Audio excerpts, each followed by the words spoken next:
Tony चिड़िया की एक ननद भी थी जिसका नाम टुनटुनी था। टुनटुनी घर का सारा काम किया करती थी। पर जब से टोनी आई थी तो टुनटुनी भी बहुत ज्यादा खुश हो गई थी क्योंकि अब घर का सारा काम उस अकेली को नहीं करना पड़ेगा।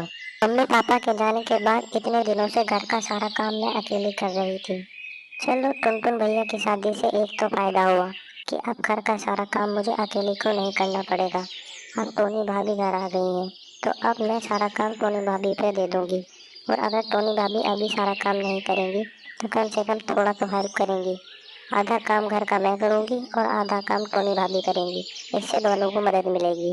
टोनी चिड़िया का ससुराल में आज दूसरा दिन था। टोनी चिड़िया अपने कमरे में बैठी हुई थी। चिड़िया बहुत खुश थी। चिड़िया सोच रही थी, शादी के बाद ससुराल में आज मेरा दूसरा ही दिन है।